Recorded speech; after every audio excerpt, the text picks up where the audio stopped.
Jay is his daddy, in case y'all didn't know it. We're his daddy and I are contemporaries, so. Confuse him with Jay Roberts. They called a lot worse. Okay, thank you. And Jason's daddy is on the DOT board, so maybe that's what I was thinking about, Jason. And we also have Kevin Cook, and thank you, Kevin, and Mike Donegan, and Chuck Estrastation. Did I pronounce it right? Good. And I welcome back the old members, and I'm so glad to have my Vice Chairman, Andy Welch, who's done a great job. And thank you, and it's good to be here, and we appreciate all y'all coming. And we were going to try, is the commissioner here yet? Let's start with DDS. Okay. Department of Driver Services, is here? And Department of Driver Services is not under the House Economic Development, so we'll just listen to the Senate. It's under Public Safety, I think, in the House. I don't see anybody.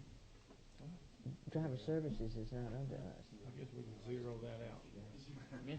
Okay. All right, zero out. Zero out.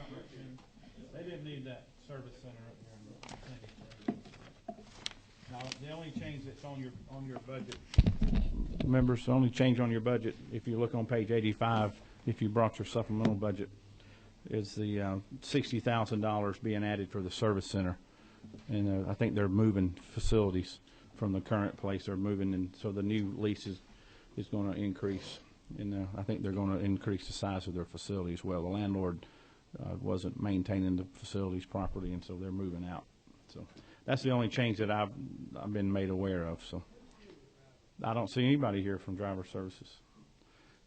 So maybe they're on the way or stuck in traffic with the commissioner. Speaking of the commissioner, traffic tough out there on the interstates this morning, Commissioner? So anyway, are there any questions on the DDS budget? We can get any questions you have to them and answers back to you. I don't think there's any significant issues there. All right, well, let's move on. How about State Road and Tollway Authority? You'll find that on page. Sorry, we got a question over here on the You don't right. have a question. You just failed to acknowledge that I was here. I'm sorry, Senator. I don't think I'm a just wallflower. realized You're not. You're a very important part of this process. Thank you, I Senator. apologize. Thank you. I'm sorry. Okay. Page 196. Chris, how you doing? Good morning, Madam Chair. You handle soda on yours too. My name is Chris Tomlinson. I'm the Executive Director for the State Road and Tollway Authority, and I'm pleased to appear before you today. Each of you should have received a small presentation with information that I'll walk you through. So in the FY15, in the Governor's FY15 recommended budget, there is an amendment in the budget to utilize approximately $5.59 million of existing GTID funds to pre-fund FY16 GDOT-related debt service. Let me explain that a little bit more. In our existing budget, there are funds in our base budget related to the Georgia Transport Infrastructure Bank, and I'll give you more background on that in a moment. And the recommendation is to take $5.59 million and set it aside to go towards the approximately $88 million that we project in debt service in FY16. Debt service is increasing from the levels in the current fiscal year to the upcoming fiscal year. So we'll essentially just set this aside to help defray those costs. This will still leave approximately $9.4 million available in the GTID program so that we would have funds to use towards what would be the fourth round of GTID grants and loan awards. If you turn to the next page, for those that might not be familiar with. Hang on, we're going to take a question while we're going, if you don't mind. Senator Williams? Could you not use acronyms to really figure out what you're talking about? Sorry. What was the fund you were just GTIB or? The Georgia Transportation Infrastructure Bank. This is a revolving grant and loan program that was established in law in 2008, and we've done 3 rounds of grant and loan awards between 2008 and 2014. And the remainder of the presentation, I'll explain the program more fully so you understand both what it's been used for and what the source of funding is. If you look on page 3 again, that tells you a little bit more about the Georgia Transportation Infrastructure Bank, or GTIB. But like I said, in 2008 it was created. The State Road and Tollway Authority's board serves as the board for the Infrastructure Bank. And when we have funding available, we put out a call for project applications from either CIDs or community improvement districts, as well as local governments, be they cities, counties, or municipalities. This program has awarded 46 awards to date, totaling approximately $55 million in awards. All told, that has enabled approximately $200 million in total project value to go forward. One of the key features of the Georgia Transportation Infrastructure Bank has been a strong emphasis on matching funds being available. On average, for every dollar of GTIB or Infrastructure Bank funding, there has been approximately $3.60 of non-state funding going to the project. So in the case of community improvement districts, who have been one of the heaviest users of this program, they have lined up either local funds or community improvement district funds from these self-taxing entities to put into a project. If you look at the next slide, slide 4, from fiscal year 10 through fiscal year 13, you can see all the different areas in which there were awards. Most of them have been centered around the metro Atlanta area. That is in large part because the community improvement districts have mostly been formed in that area. And it's projects that many on this committee are familiar with. To date, every single one of the diverging diamond interchange projects have been GTIB award recipients. There have been a number of projects in the North Fulton area, the Cobb County area, in large part because groups such as Perimeters CIDs, as well as Cumberland CID, have been very active in self-taxing the businesses within their jurisdiction and raising money to put towards projects. A lot of these projects are worked at not only in conjunction with the Department of Transportation, but with the local county and city governments as well.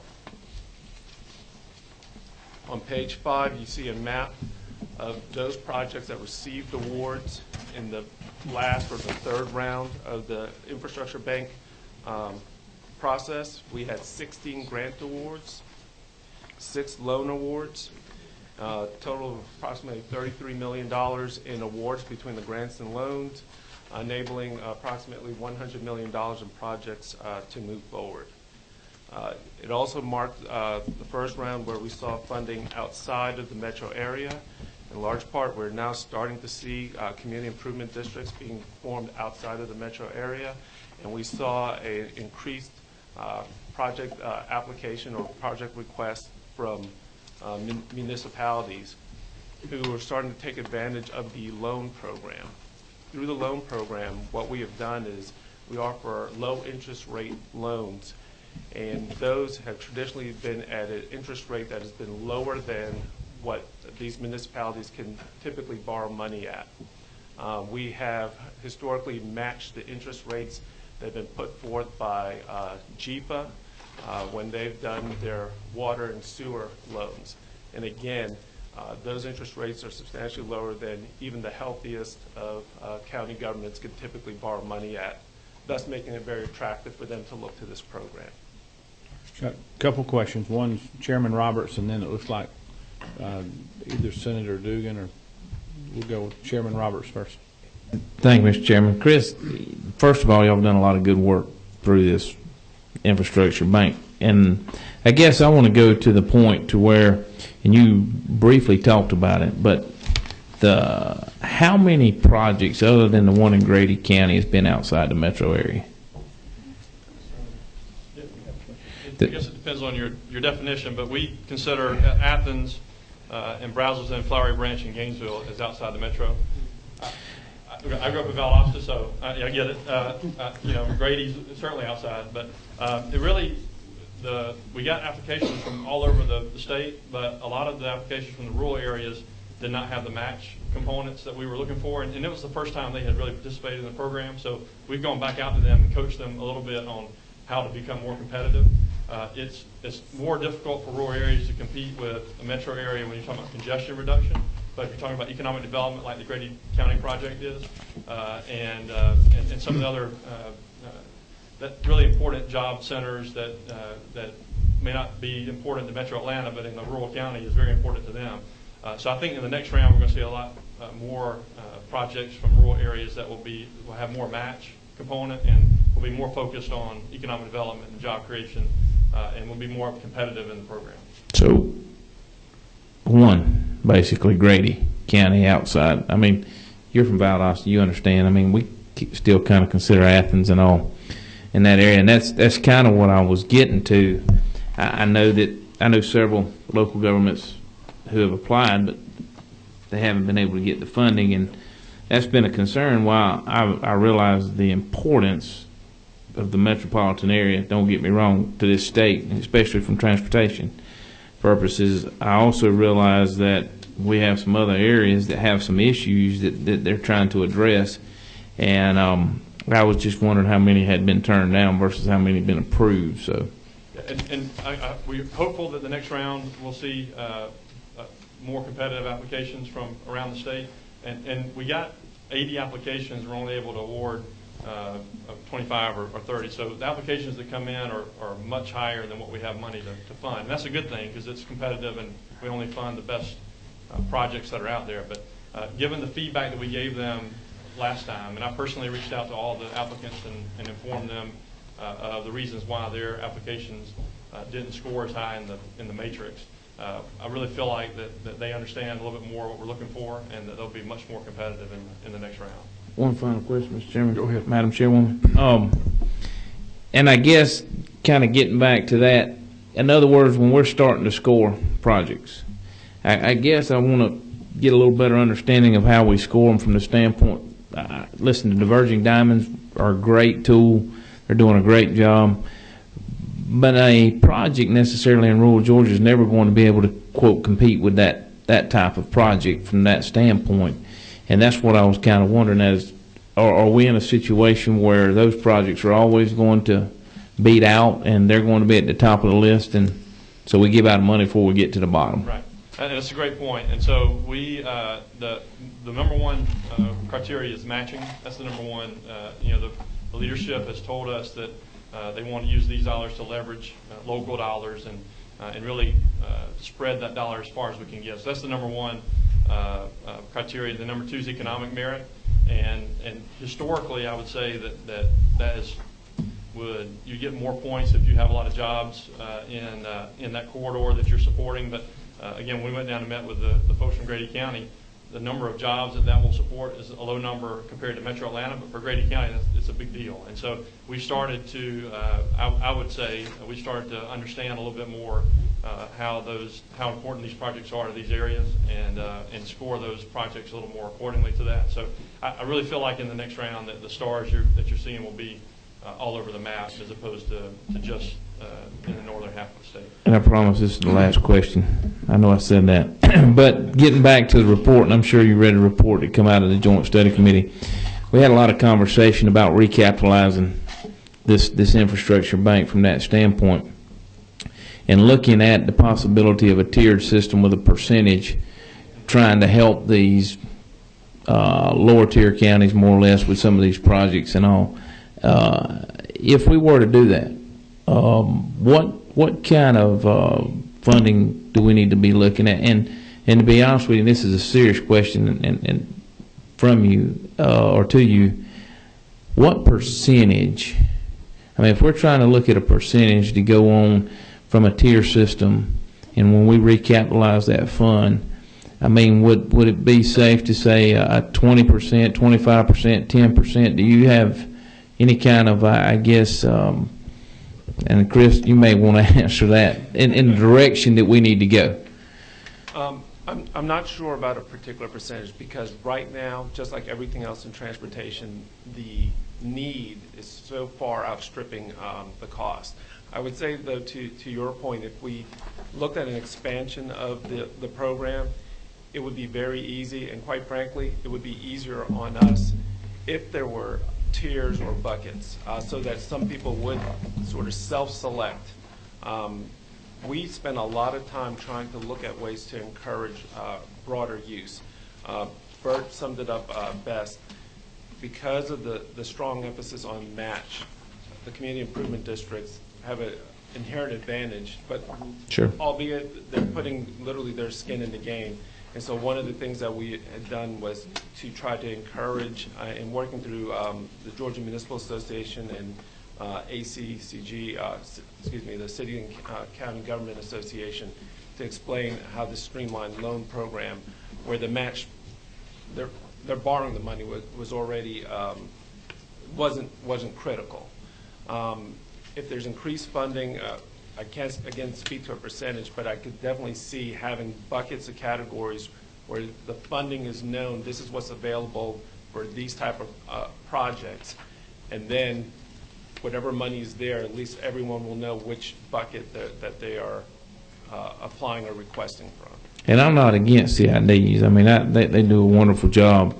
Maybe we can have some more discussion. I'd actually like to have that. Yeah, we're going to run out of time.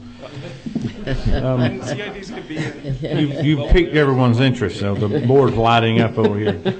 Let's move to Senator Dugan, and then we'll come back to Senator Williams, and looks like Representative Welch. Thank you, Mr. Chairman. I think you kind of answered the question, because you said 46 awards made since inception, and then I heard 80 applicants out of 25. So 46 is the total. We've had 3 rounds of awards. 80 was just in the 3rd round. We got 80 applications, and we're only able to award 25 or so. So that 46 number is the total from all 3 rounds that we've given out. Over the total, we probably had 150 applications over the total 3 rounds. That's the number I heard. Yes. And I think it's important to point out the original capitalization of the fund was specified for CIDs. And so that in that first round where you saw all those CIDs, that was who the money was earmarked for. So that last round was the first round cities and counties could even apply. So they were a little bit behind the curve in learning how the process works, and again, being sort of coached up on what we're looking for. And so I really feel like as we go forward, we'll have a better strength of applications from all over the state. But because this is motor fuel tax funds that are generated across the state, we didn't feel like we could continue to only have CIDs get this funding. It needed to be open to all. And so this last round was the first time it was even open for them to participate. Okay, thank you. Senator Williams. Thank you. I was involved when we passed the bill, but my question is, if we've got in some cases with the CIDs, and I guess with others, if you've got a $3 match for every $1 we put in, why are we cutting $5.5 million out of this budget? I mean, it seems like to me we ought to be funneling money in there about as the number one place to put it. If communities are building roads that we want them to build, or we're approving projects that need to be done, why aren't we putting a lot more money in here to get the match rather than just building some of these projects on our own with no match? I certainly agree with that. I really think it just came down to simply how do we address both having money available for the next round and also addressing our obligation to meet the debt service needs within the monies that were available in the existing budget. It doesn't. Yeah. I don't understand the fiscal logic in that. I mean, if you got communities out there, I mean, even in my district, even in our districts, in South Georgia where we passed TIA, I guess they could use that TIA money, their part of the TIA money for the match, and we could get projects built that we need built, and let the locals pay half of it, 2/3 of it, or 3/4 of it in some cases. I think the infrastructure bank needs to be one of our critical and most funded parts of transportation funding, seemed to me. Any comments on that? I mean, Just coming from your board, the board made this decision, the CERTA board? No, this was worked out in conjunction with the Governor's Office of Planning and Budget. It's much like I now wear two hats between Greta and CERTA. We have both our needs to always make sure we are making our debt service obligations, and this is part of the debt. This money is going towards the debt for the Garvey bonds and GRB Right. bonds. And with the increase in debt service in 16, I think the fiscal decision was simply this helps make sure that the money is in place to meet that debt service. But there is broad support from the administration for GTIP. I like to say and hope that this is only temporary, and I'm very encouraged by all the talk in transportation funding and potentially increasing or expanding the size of the program. Representative Welch. You said this is going to pay for debt service. How much is what's the total amount of debt? So in FY16, well, let me give you two numbers. As we sit here today, in fiscal year 15, there's approximately $1.1 billion in outstanding Garvey, which is Grant Anticipation Revenue Vehicle debt, and GRBs, or Guaranteed Revenue Bond debt. To put that in perspective for you, if you've seen the Department of Transportation's slides yesterday, and I suspect you'll see it today, in this payments to CERTA, that pie wedge, that principal amount of debt translated in this fiscal year to about $73 million in annual debt service. In fiscal year 16, there's a jump in the amount that has to be paid in debt service to approximately $88 million. Each year, we pay anywhere from 200, all told, the state, CERTA and GDOT pays about $225 to $240 million in debt service. And each year, that debt amount I mentioned, currently at $1.1 billion, comes down about $200 million a year. So obviously the difference between that, we're paying off about $200 million a year, we're paying about $230, $40 million in debt service. The difference, of course, is interest. How much is in, Mr. Chair, Madam Chair? Yes, go ahead. How much currently is in the GTIB? Currently, there is a unencumbered balance of approximately $2.1 million.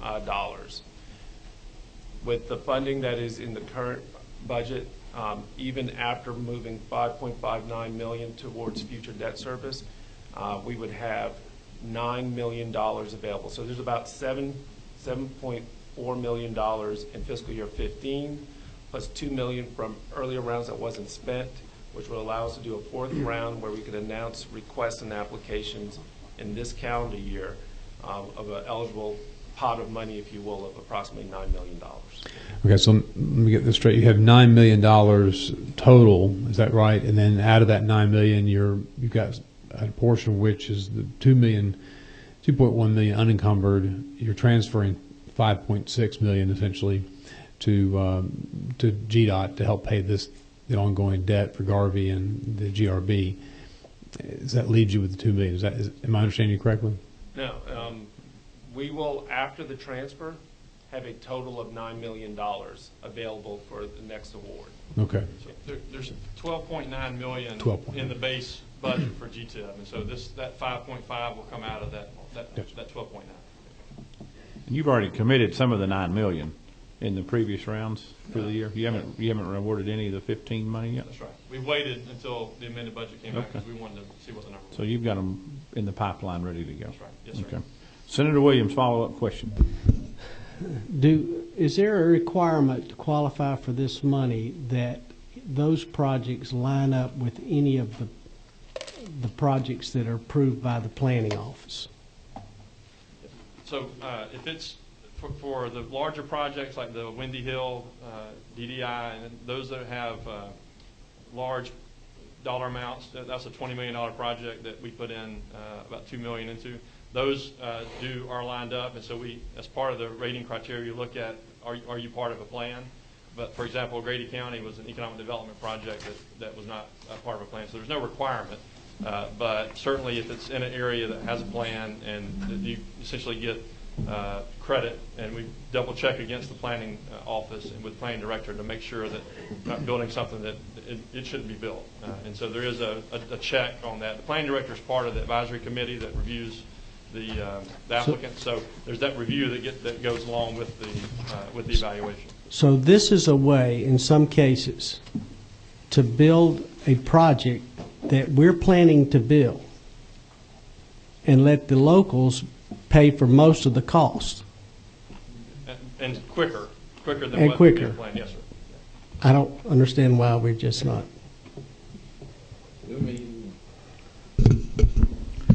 Okay. Any other questions? This side of the room's not asking any questions. So you guys are waiting. All right.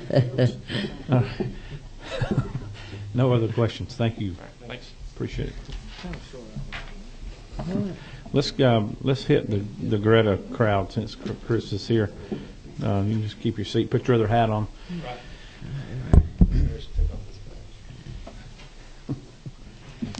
How's that working out, by the way? Is that you're working more hours now? Or? Working more hours. I like to say that I think I've helped out. I've done my part to help reduce some of the financial burden on the state. So, Well, thank you. I'm not getting paid double, believe me. Your ask is pretty simple there. We'll go ahead and go through it. Yes. So again, and I'm sorry. Seated to my left is most of you are already familiar with Kirk Felstill, our Greta's Deputy Director and Chief Counsel. So yes, this one's hopefully pretty simple and straightforward. In the recommended FY15 and amended budget, there is a request for approximately $1.5 million in additional funding to cover the Greta Express commuter service operations. And the reason for this request, each year, Greta and the Governor's Office of Planning and Budget get together. We do forecasts for our operational costs. We look at everything that's an operational cost, but one of the biggest and the ones that tends to be the most speculative is that forecast for our fuel costs. And so each year, because that can change a lot, and everyone here is well aware of what's been going on with the price of oil, what we've traditionally done is whatever the forecast is, 3/4 of that amount is built into the standard budget, and then we come back during the amended process where we're closer in time to see how much more additional we need. And so we only are budgeted for 3/4 of the year. And so each year, in this case, we're asking for $1.5 million to cover our operational costs through Q4 of the fiscal year.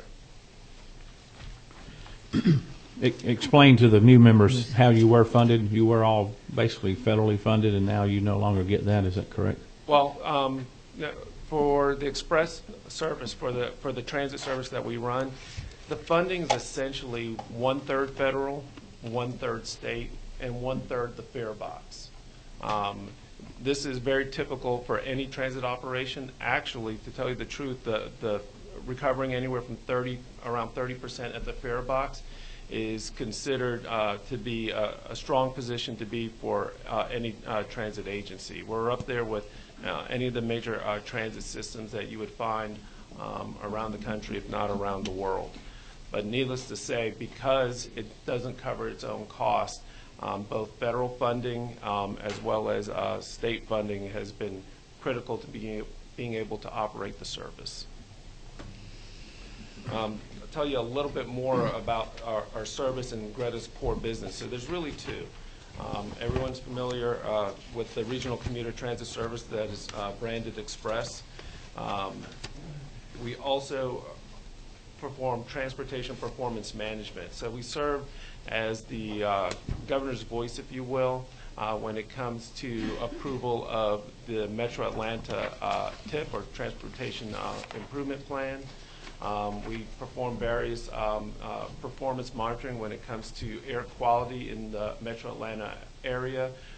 Greta has a jurisdiction of 13 counties. If you turn to slide 4, you'll see a more detailed breakdown of the express transit system.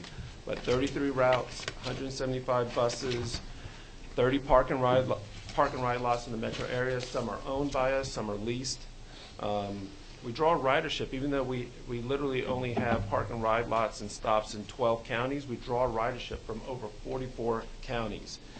All told, in fiscal year 14, we're talking about 2.1 million passenger boardings, over 56 million miles logged on Metro Atlanta's freeways. And put it in perspective on slide 5, there's real tangible benefits that come from this program. This is literally one of my favorite pictures, but for example, on the I-85 express lanes or hot lanes, during the peak hours, only 2% of the vehicles are transit buses, be they Gwinnett County Transit or Greta Express. But those 2% of the vehicles account for 26% of the people throughput. So, and the picture illustrates each of those people aren't in an individual car on the roadways. So again, shows some of the impact of the service. Some other quick factoids on page 6. When you look at the cost of commuting, we're saving approximately $125 million per year in reduced congestion costs.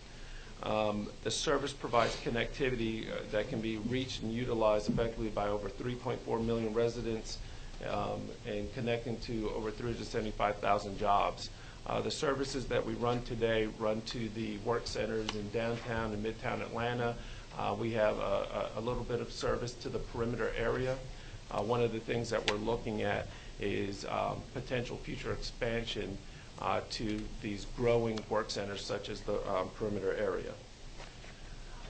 And we work in conjunction with the other transit providers in the area, be they Gwinnett, Cobb, and of course MARTA. Our ability to run services cross-county jurisdictions provides connectivity to, say, the MARTA system in downtown. And we work very closely, so we don't see it as competing, but more complementary with their services as well as those of Gwinnett and Cobb. With that, Madam Chair, Mr. Chair. Got a question from Representative Welch. Mr. Thompson, thank you. What have been the user numbers in the last 2 years? Do you have the trends to show us how user ridership has been over the last 2 or 3 years? I'd like to see those. Yeah, so it's about our if you just look at what the daily ridership is, it's about 9,000 a day, and it's held relatively flat since we've been on a flat budget for several years. Ridership has taken its dips, but has gone back up. So I would characterize it as relatively flat over the last several years. And then, how do you determine demand for riders? So if you have a budget, fixing your budget, you have to know what your demand is. How do you determine that demand? And then, is there more demand for additional buses to transport folks? Yeah, so that's a great question. So we do we're going through a process right now to determine what the demand is of the non-riders. It's an effort that's branded as Direct Express, where we are doing non-rider surveys, visiting the business communities, and then we also look at sort of gauge the interest in our parking rides to see and our ridership levels on on particular buses. So that's how we're looking at what the additional demand is. But I would say annually what we do route by route is look at what the ridership is. So we make service adjustments based on performance standards for each vehicle. May I follow up with one? Yes, Yes, please. go ahead. Just, I appreciate all of those terms, but I don't know what that means. I mean, you got to break it down. Tell me, are you doing survey monkeys? Are you going to people that are sitting in the car in the parking lot asking questions? I mean, how are you actually getting this data? So, well, with the rider surveys, we hire somebody to go on board and do surveys for us. With the non-rider surveys, so we're 10 years old, and so what we've done is hired a consultant to do a statistically valid survey with phone calls. And so we've identified we know where the potential markets are, and right now we're going through the process of doing phone call surveys.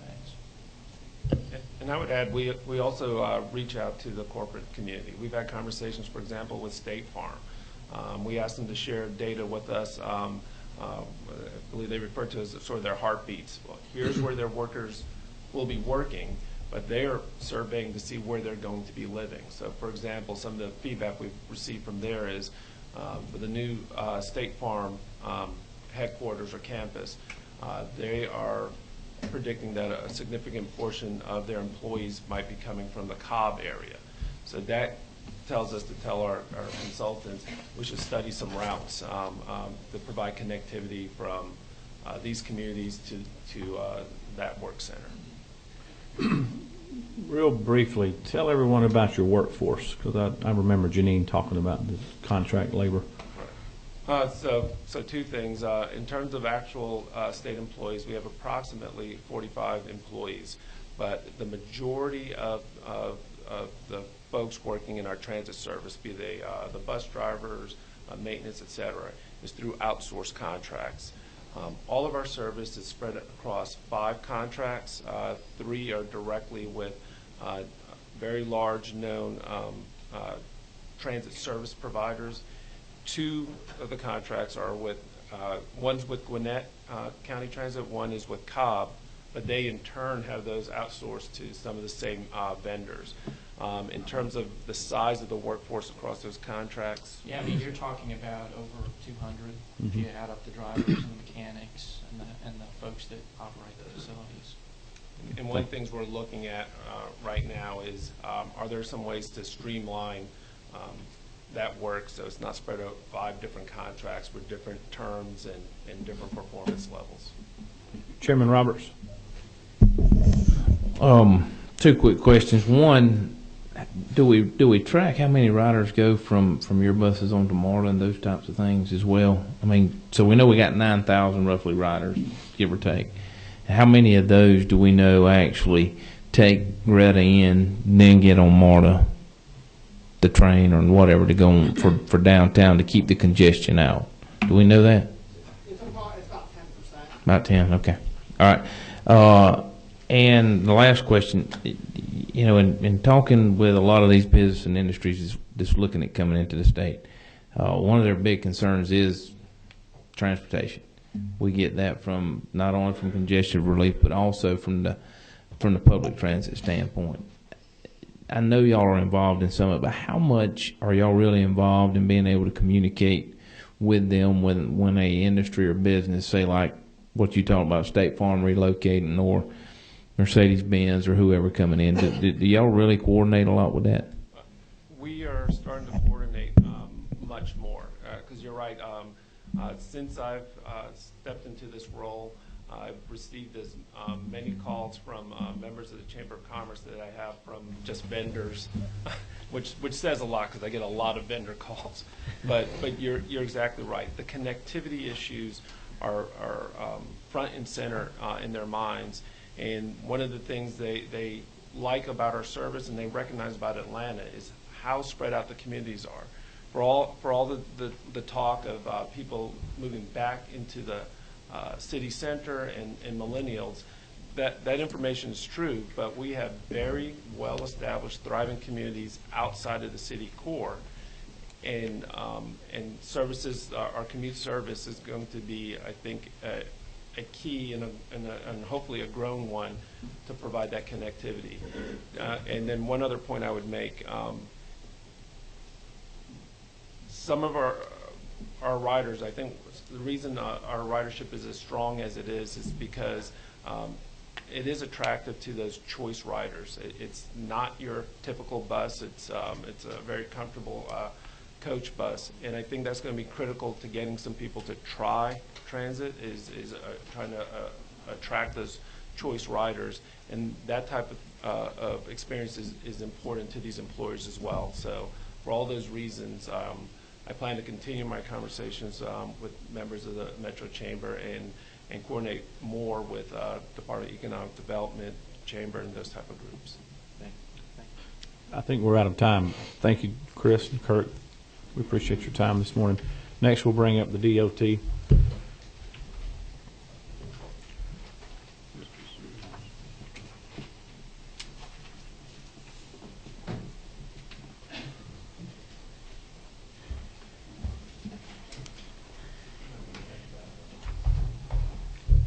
Well, I think we had a good announcement for DOT yesterday, and congratulations for all you don't know. We have a new commissioner, and we're mighty glad to have him, Russell. I think most people already know you and the job you've done. Thank you, Chairman Howsky, Chairman Gooch. It's a pleasure to be with you today and talk about the 15 amended budget. Go ahead. All right. Well, thank you. You've got your handout. Very short and brief, and hope to get you back on schedule. Okay. We'll start with the state motor fuel collections chart that sort of shows you what the historical collections have been since 2008 up into 14, which the motor fuel collections, and obviously in fiscal year 14 is what goes forward to fund FY15 operations at the Georgia Department of Transportation. So the base amount for the 15 budget was $1.005 billion. And the audited collections came in at $1.01 billion, or $1,010,139,765, which makes a difference in the budget of a plus $4.3 million. And so that's where we are moving forward with to start our amended budget.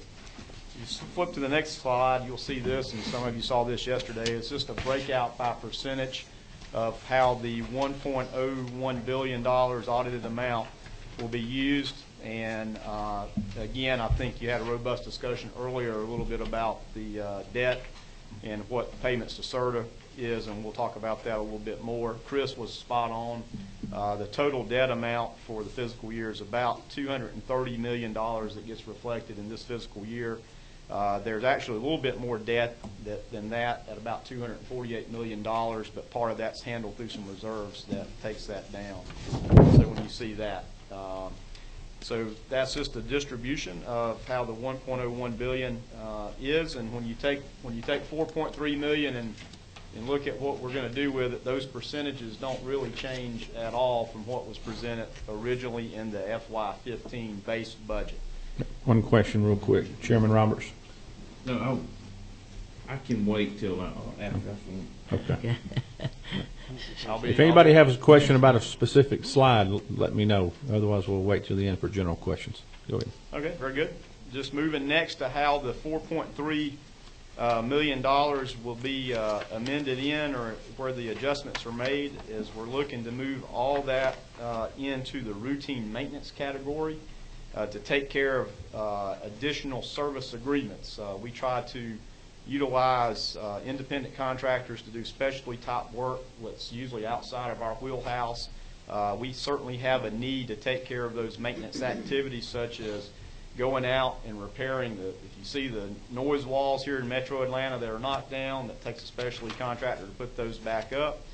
Taking care of guardrail repairs. We use contractors to get out quickly to repair guardrails since it's a safety-oriented thing. Had a discussion yesterday about striping. We already have funding for striping, but this will enhance the ability to put lines down to restripe our roads for nighttime visibility for safety operations, and especially to do some specialty type pavement preservation things of getting out doing chip seal, where you put a little tar and gravel down that mends the roads, holds the roads over. Also doing such things as patching concrete pavements on our interstates and our other roads where they have to get out there, saw out concrete, pour it back, move those pieces, big pieces of concrete. Again, things are a little bit outside our wheelhouse of routine maintenance we try to contract for, and this additional money will help us see fit that we can continue to do those type of activities that all our constituents see first and foremost riding up and down the road. Commissioner, would you say that all this money will be for contract work, or will there be any additional staff added? This will only be for contract. Okay. This doesn't go for additional staff. Okay. Okay. That's where the 4.3 is. Obviously, on this slide also, had a little previous conversation with Chris and Serta, just about repurposing the $5.5 million from GTIB, and it's really to pay down in FY16. There is the GRB's increase from $39 million in 15 to about $54 million, I believe it is, in 16. So that just sort of prepays that debt service. So to the point of why is that being done, that's what it's getting at. It's trying to soften the blow in FY16 of what the FY16 budget looks like as it gets to debt service. And that was, again, that was motor fuel money that had been previously moved into the GTIB for that use. And of course, with CERTA being able to do that, it will actually sort of ease the FY16 budget. Those are the major changes that it relates to motor fuel for amended FY15. The next page you have is to look at our state general fund budget, which serves our intermodal program. And that intermodal program is showing a small change of $29,000. That was a one-time adjustment from DOAS, which administers the self-insurance program. That's covered on page 189 in the governor's recommendation. And basically from workers' comp and unemployment, it's just a one-time adjustment based on their liability. Claims went up $1.5 million, and this helps offset that increase. And that, my understanding is that DOAS money, that's to be used over the next 5 years. The $14.9 million in amended fiscal year 15 leverages about $67 million in federal funds between aviation, in transit predominantly is where those dollars are leveraged. So with that, Madam Chairman, Chairman Gooch, that is what we propose from the governor's recommendations, and concur and look for your favorable consideration. Question, Chairman Roberts. Thank you, Mr. Chairman, and congratulations. We know you're going to do a great job. You've always done an outstanding job in your prior position. We're going to miss you there. But we look forward to having you. I think you'll do a great job. And I'm kind of going to put you on the spot. Okay. So welcome. And not from a bad thing, but really from looking at it from the standpoint, as you know, when we looked at the funding report and all, part of what we looked at was going from a sales tax, excise tax, to a straight excise tax. One, we pick up 4% from the general fund into GDOT's budget. Plus, we pick up somewhere in the neighborhood around $60 million just from the truckers that'll now be buying fuel here in the state versus buying outside the state. And for those of y'all who don't know that, right now the truckers, they get credit on excise tax credit, but they don't get it on sales tax. So if we go to a straight excise tax, they're telling us a conservative estimate we would pick up $60 million. So trying to get to more funding to try to help you out. What is your opinion on us going to a straight excise tax? I mean, right now the sales tax component, it moves up and down depending on the average price of a gallon of gas. We would go to an excise tax, and if we were to index that gas tax or the excise tax, would you recommend indexing it for inflation, CAFE standards, or what? I mean, and I'm serious in this. It's not a gotcha question. I mean, really want to hear what you have to say. Thank you, Chairman Roberts. The seat really got hot real quick. You ain't seen nothing yet. I appreciate the question. And what's critical, let me start with what's critical for transportation funding. Regrettably, transportation projects take a long time. I mentioned yesterday where we're accelerating a project where we don't have to use federal dollars, but when you leverage federal dollars, you have to jump through certain hoops. But what's really critical for transportation funding is a sustainability, and at least at some level basis of whatever that is. That's what's critical so that you can plan ahead, because we have to plan. We plan on the 4-year cycle, the 6-year cycle, the 10-year cycle, and when transportation projects literally take somewhere between 4 and 7 years to based on complexity to deliver, you got to be able to plan for that. So to your question is, excise obviously is a consumption based, and you know what that is year over year. When you look back at that first slide, you can see the dip just in 08 to 14. You can see the volatility in that. And so when you go to excise, then you know, even though CAFE standards change, there's a way to account for that. Then you have a little better revenue stream that's a little more sustainable, that you can feel a little more comfortable about how you plan. When you need to be planning, we really need to be planning, talking about things 5 years from now, 10 years from now, to get it in the pipeline so it's a reality in 5 years and 6 years and 7 years and down the line. So to that point, that provides that. When you see the chart, I don't have it here, I can provide it to you guys. When you look at the two components, the prepaid being sales tax and the excise is up and down. It looks like a Richter scale. And when you see excise, obviously consumption has been fairly flat. But October of this year versus October of last year, there was an increase in Georgia of about 3% of vehicle miles traveled. That was the highest in the southeast too. So I hope that's a good sign of the economy, of what's happening in Georgia. So you can see that vehicle miles still traveled are going up. Your point to indexing. My suggestion and thought is that it probably should be a hybrid of different things. Some states index to fuel itself, but my concern there is when fuel prices are going up, that's usually not the time in the economy where you want to impact that. So you can look at things sort of the conversely of that. State domestic product, CPI, CAFE standards. There's probably a menu of items of how hybridly you might could get an index that is fair, takes care of the citizens of Georgia, and when economic times are hard, but there's still some way to sustain transportation funding at an adequate level. You did good. Thank you. Senator Williams. I may not be quite as optimistic as as the chairman of the House, but one thing I do want to make sure we're doing is optimizing every dollar that we do have before we ask the citizens to give us some more money. But I'm a little bit, I was the author of Senate Bill 200, but I can't remember everything that was in it at this point in time, but it seems to me that we have a planning director that's coming up with a plan about what should be completed in the state. And you almost had that job, but or maybe did have it. He had it for a few days. He's on the fast track. Pretty quick promotion there. Speak a little closer. Yeah, my question is,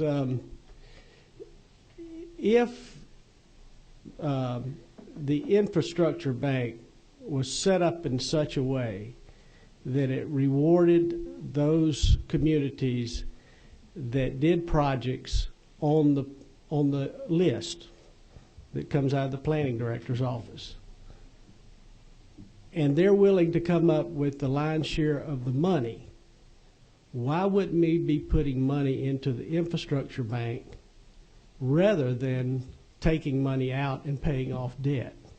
Okay.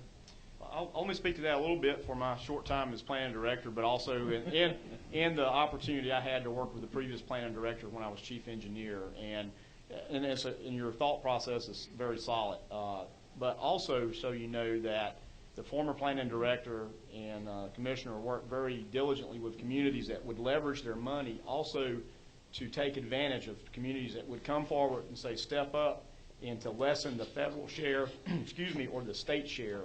And so, similar to an infrastructure bank, albeit not alone, we do that routinely where a local community comes in and says, hey, we really like to advance this project.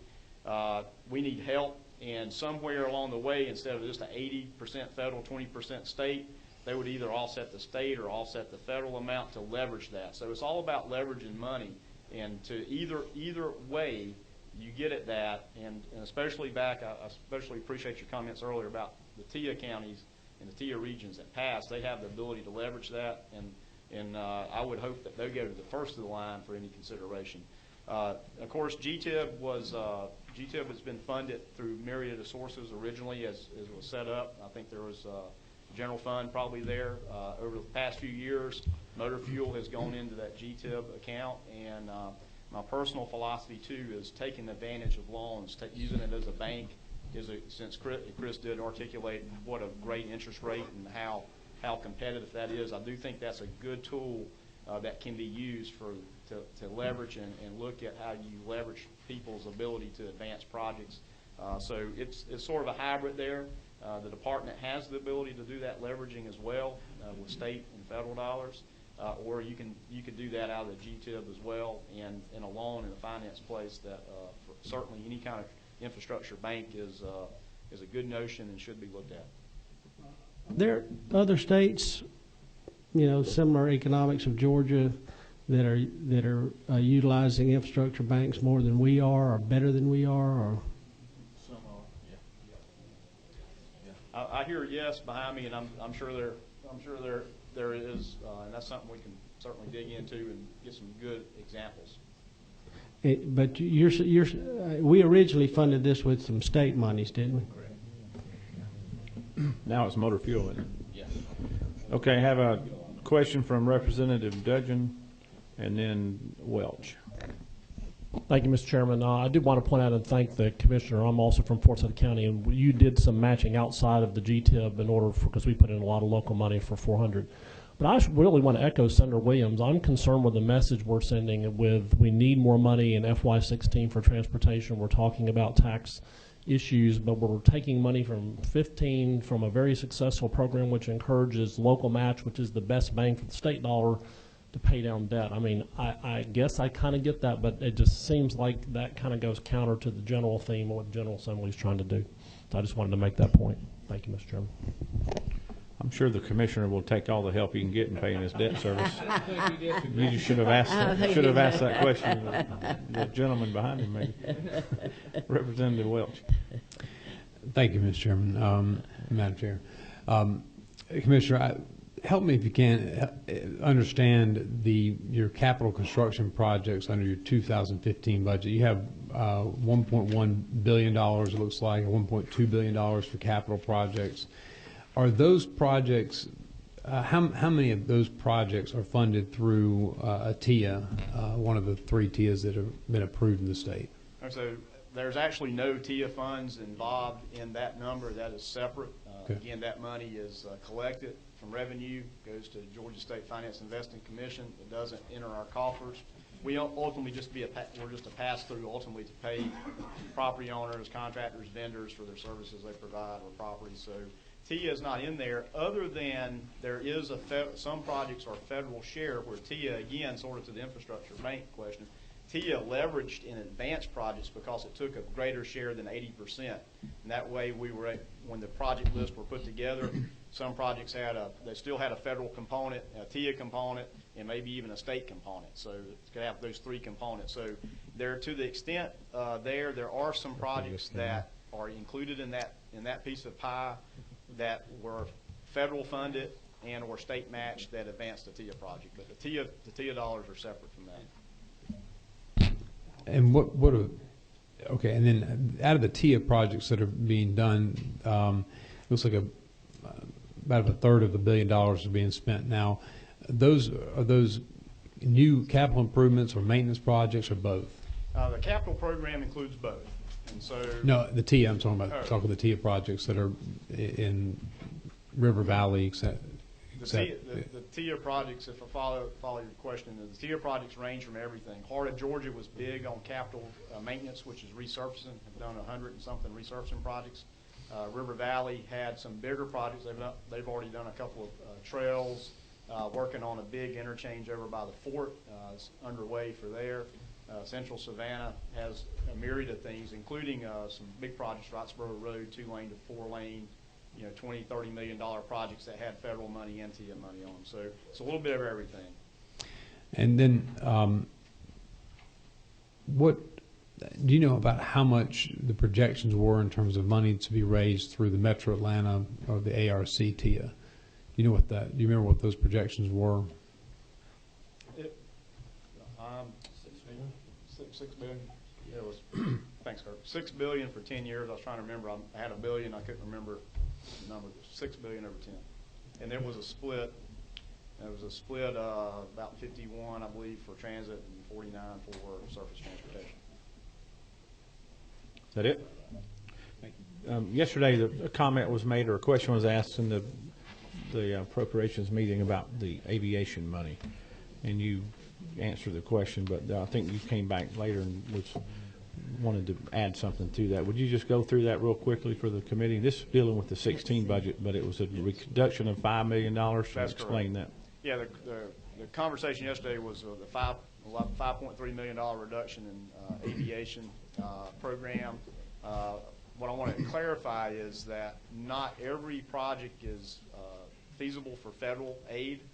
There's many things that are not, such as like the buildings, some of the routine maintenance on equipment, things like that. Some of the pavement rehabilitation. It's very similar to federal things. You know, patching or filling cracks, some of those things are not federally eligible. The bigger capital improvement projects where you're expanding a runway, adding an apron, adding a taxiway, adding hard infrastructure is federal. But I wanted to clarify that. I don't think I cleared that up, and I appreciate the opportunity to do that. So not everything is federal. Even with the reduction, though, we are able to match all the federal. It's a block grant program, basically, so we are able to match the federal with that reduction. It does limit, though, the ability to do those other things that the airports need to have done, where you could use the state funds for. And it's true, too, that if you don't get federal funding, it really comes down to the state and the locals to pay for all those improvements. Absolutely. And we had a lot of projects last year that we did fund. We added several $1 million for those for the first time in many years, and we want to keep that up if we can and continue to help fund those local projects. Let me ask you something. Didn't I understand yesterday that you said that aviation fuel taxes could only be used for airports? That's correct. There's a little bit of a grace period going on, and there was a federal or U.S. DOT federal aviation amendment started back in 1987. Actually, it's been updated, I think, in '94 and '95. That any tax imposed on aviation fuel prior to December 1987 was exempt, but anything after that, that money has to be dedicated to an airport. To the airport or an airport use on a state level. So the 3% on aviation fuel is exempt because that was in place prior to '87. After '87, the 4% came on, so that money can be used for the aviation program as a state, to manage the aviation program as a state. But specifically, the concern is on the local sales tax, whether it be sales tax, e-splosh, host, whatever. That money has to go back to an airport use, and predominantly to the airport it was generated from. That's a little vague. I still think that's a little vague, but we have to have a plan complete and respond back by December of this year. And then there's about I believe there was a 3 to 4 year period to implement the plan. So basically, there's a plan. Thank you. 3 years to get it done. Yeah, it is 3. I mean, and that we got that in November, I think, was when that come down to us. But getting back to your other point, we're correct. Right now, the amount of money we got going toward airport aid, we maximize 100% of the dollars that we could bring down from the feds. Correct. That's correct. So anything over and above that we could use, but we would be using it straight from us. We couldn't levy any more federal dollars. That's correct. Thank you. Let me add one caveat. In the federal world, usually there's sort of a reset, just like this amendment process. We have in the past been able to, when other airport block grant didn't use their money, we've been able to capture that and leverage that additional money that may become available. So to that extent, you need to be aware that you could lose out at the beginning of the fiscal year. We've matched, but if there's any redistribution, that could happen. But at the federal level of what's going on in transportation, who knows? Amen. I want to ask about a different subject real quick, and then we'll close out. Quick response projects, a very, very important tool for local governments. And I understand we've extended all of our monies there. We've spent all those funds for this year. Is that correct? That's correct. And in 16, we were looking to add, I believe it was right at, was it Yeah, 3.9 million to add into 16 to go back. And again, often that's another opportunity where people actually, where we work with the city or county and leverage. We've had opportunities where the city may install a pipe or do a little grading, and we'll drop in there and do some paving, or vice versa even. And so that is a good program, and it's the little quick fix things that you get calls about, where if I only could get to that turn lane and make a right turn, my life would be a lot easier. And it's just extending turn lanes or adding things like that, generally what those projects are. So that money goes fairly quick. You've already spent that. We keep a running list of needs, and Okay. just as your phone rings, ours does too. It said, hey, we need some payment here or there, or Is the cap 200,000 per project? Well, we try to leverage those, yes, sir. We leverage those to go out and just solicit 3 bids and take the low bid, but instead of having to go through the whole formal bid process, so we try to keep them under there for what we can contract for. Okay. Any other questions? No, you guys still didn't ask any questions on this side of the room. Now that Chairman Mullis is here, he'll have a question. I think we're finished on the transportation segment of this. Okay. Chairman. What else do we have with y'all that transportation is all that you have? Isn't That's it? all I have. Economic development will come All right, next. now we'll come to economic development, and we have some overlaps in some of these things. And thank y'all so much for coming. Thank you. Sir. Hey, where's everybody going? Well, these are all transportation. They came to see us. They came to- Now, I'm not so sure what overlaps with y'all. Now, we have One Georgia, Department of Community. Do you have One Georgia? Okay. You just run your All right. show, Madam Chair, and we'll just follow in All right. behind you. Well, okay? thank you. Thank you so much. Okay. I appreciate that. Why don't you join us up here? Okay. I kind of like the chair from back Oh, okay. Do we have anybody here from the Department of Community Affairs? Oh, good. We've got our new commissioner. Well, nice to have you. Would you like to introduce yourself and welcome back home? And John is a familiar face, and many of y'all know the new commissioner was one of Saxby's chief of staff, and it's good to have you back in Georgia. I used to represent Colquitt County. Yes, ma'am. I remember. So it's good to have a local person here. Well, thank you. Thank you. All right, just go ahead. Okay. Okay. And I tell you, if in the amended budget is what we're working on today, is just the amended budget. And you will find in the amended budget, if you want to follow along, we have a handout from her, but it's also on page 64. All right. Thank you. Thank you. Okay, I appreciate the opportunity to be here, speak to y'all about the amended budget. And what I thought I'd do is just give kind of a brief overview of DCA and talk about DCA budget and One Georgia all together.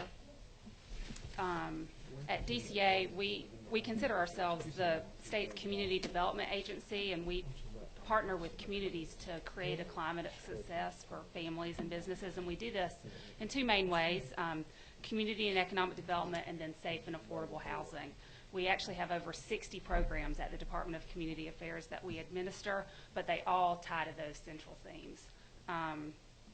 In the area of community and economic development, we work very closely with the Department of Economic Development to bring quality jobs to Georgia, and we work closely with Commissioner Carr and that agency, serving as the financing agency, to work with him and his staff to make sure that investments made by the state are sound and that all the numbers work.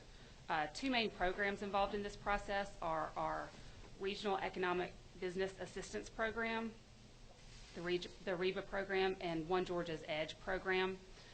In the past 5 years, the REBA program has made over 40 awards totaling about $20 million, and those funds leveraged over $1 billion in private capital, helping to create or retain over 7,500 jobs in Georgia.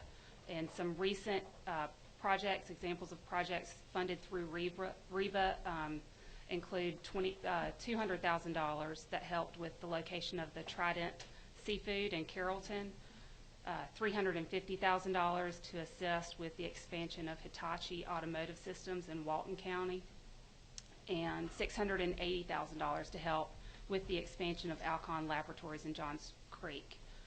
In that same time period, the EDGE program within One Georgia has made over 60 awards in excess of $90 million that leveraged more than $2.5 billion in private funds, and those funds helped create or retain over 24,000 jobs for Georgians.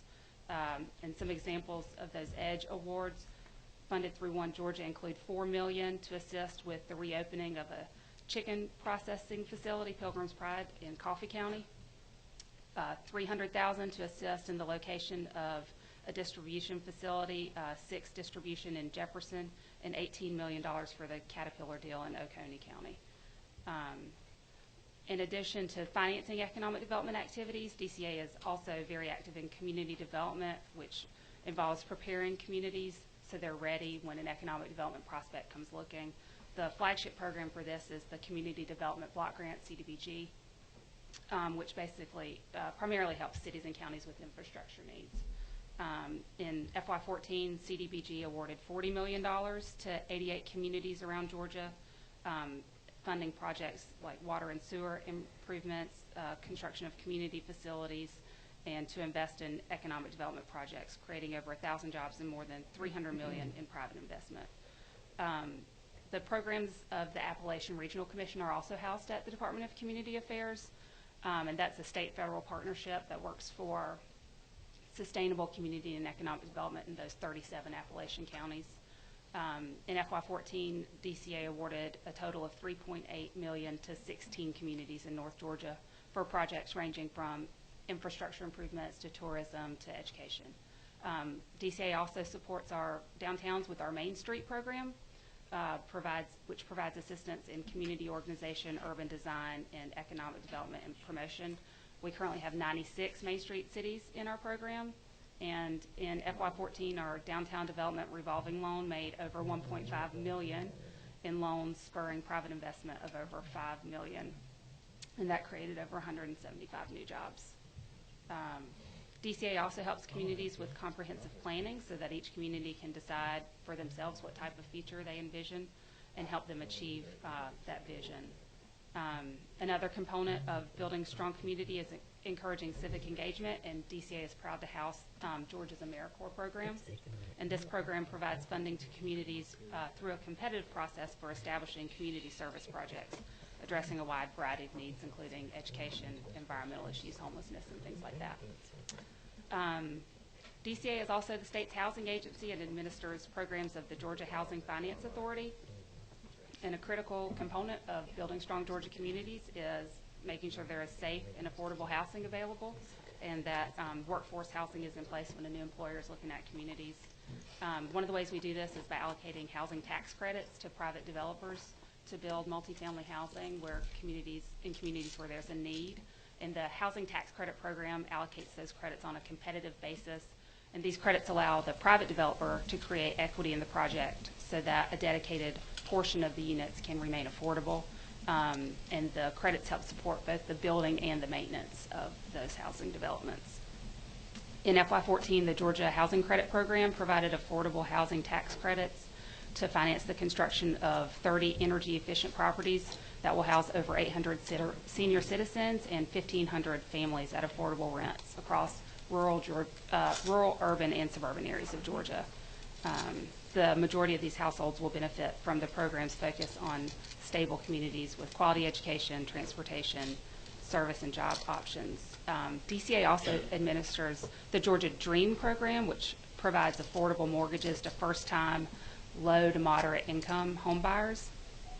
And in FY14, we assisted almost 1,500 families through that Georgia Dream program. We also take care of those homeowners who are having difficulty paying their mortgage because of a job loss or a serious event, serious illness, death of a spouse, or something like that. We do this through a program called Home Safe Georgia, which is a temporary program funded through the U.S. Treasury Department.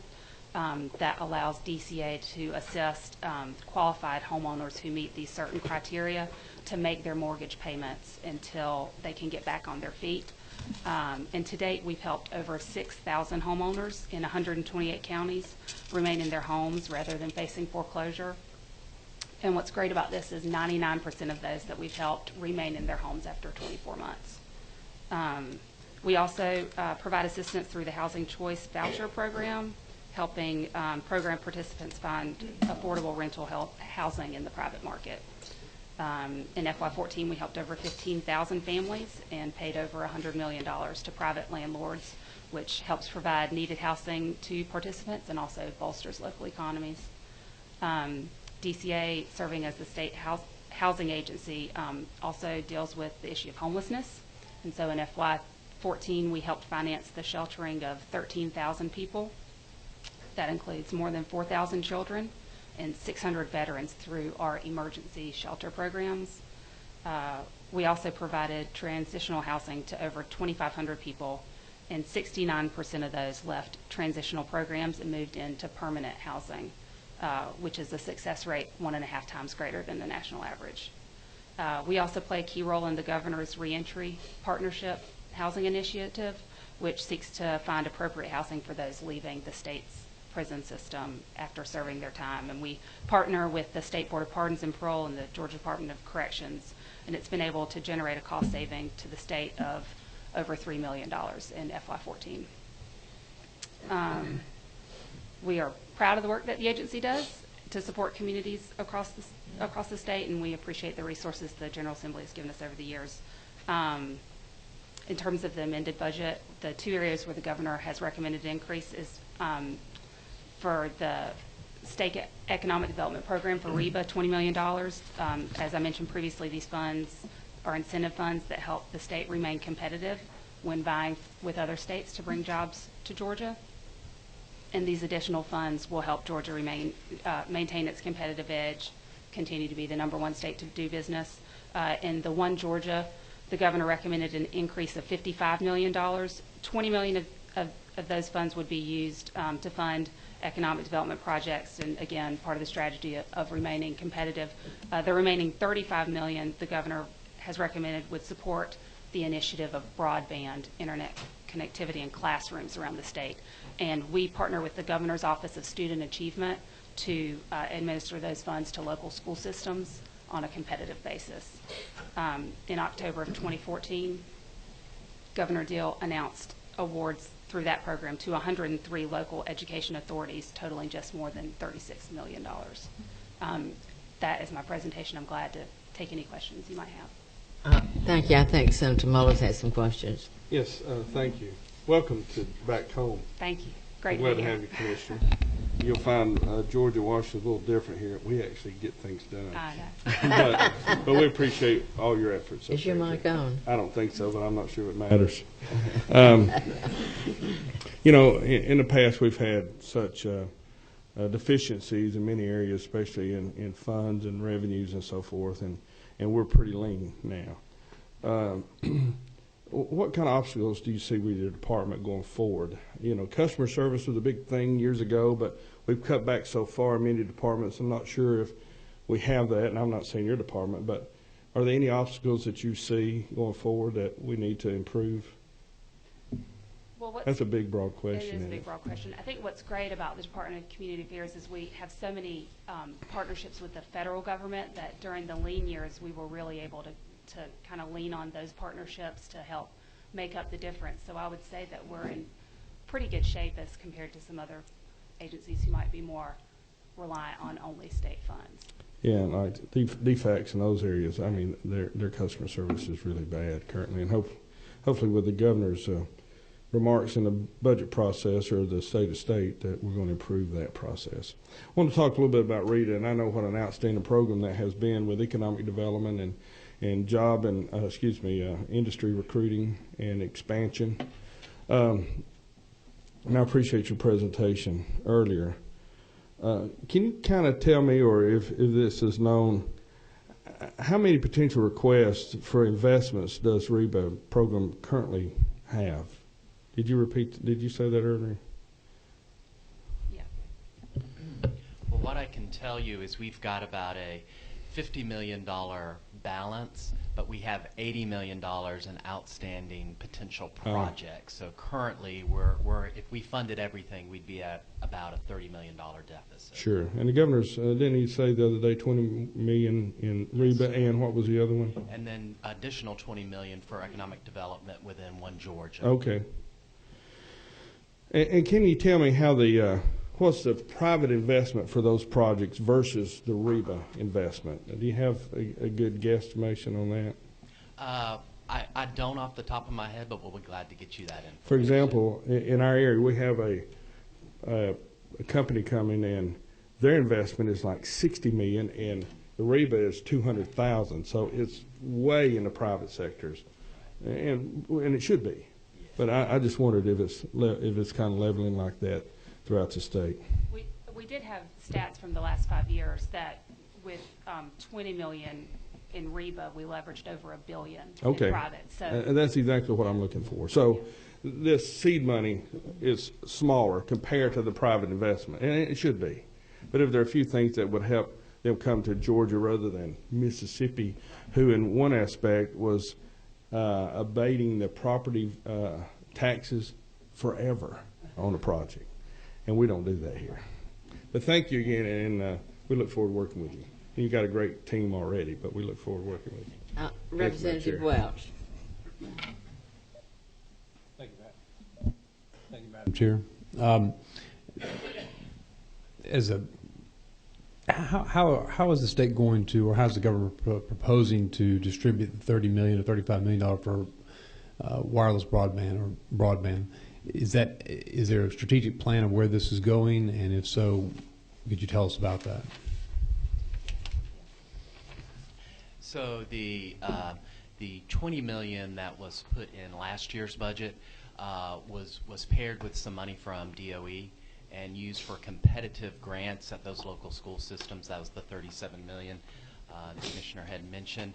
This additional funds will actually be used primarily as match, so state and local match would be able to leverage close to $200 million in federal funds. So that's the intent of the $35 million that's included in the Amendment 15.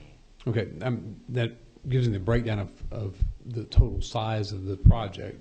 But what I'm asking is, where are the locations? Do we know what the locations are, or is it just going to be by application from the individual school districts making applications, say that we have X number of dollars to put towards this particular project that will match with the state and the federal? Is that how it's going to work through a grant program?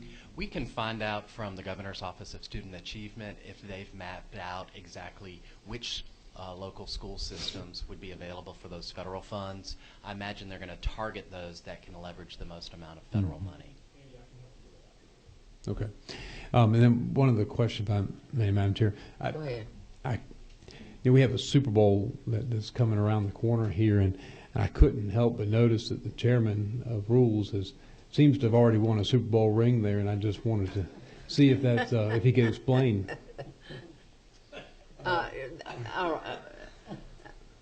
Senator? I'm caught off guard here.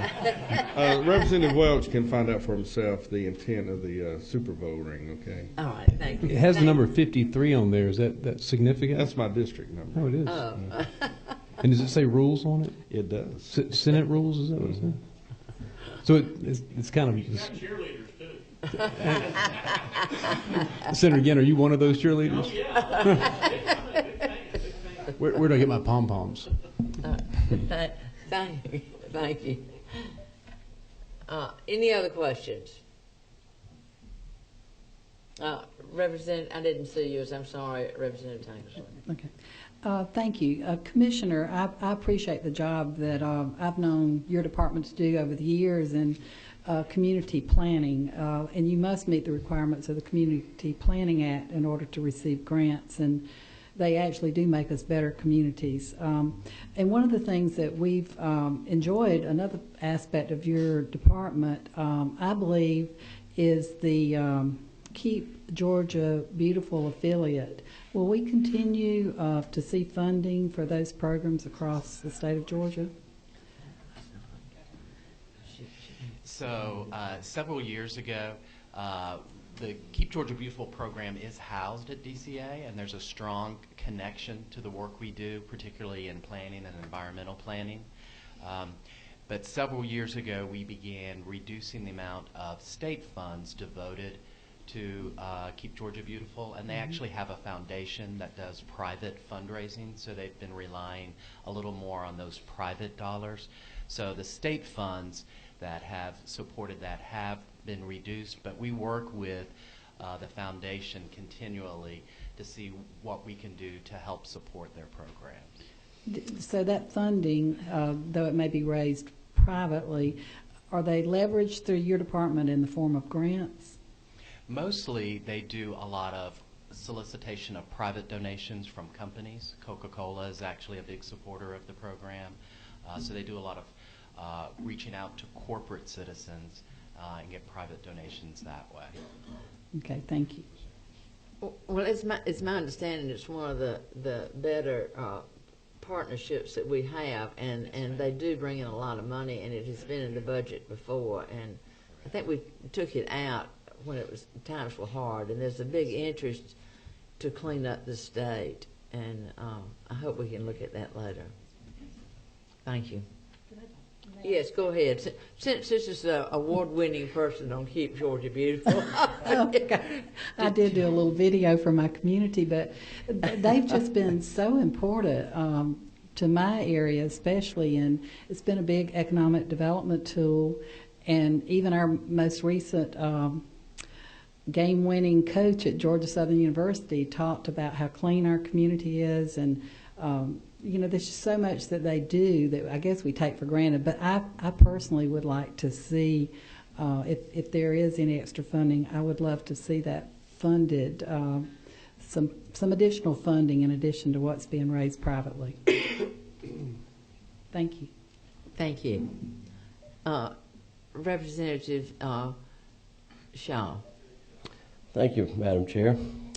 Commissioner, first of all, welcome back home. Like everyone said, I had the pleasure of working with you some when you were with Senator Chambliss, and it was always a pleasure. And I was excited when I heard the news of your new position, as also was a little sad to hear that Commissioner Corbin was going, but I get to work with her further.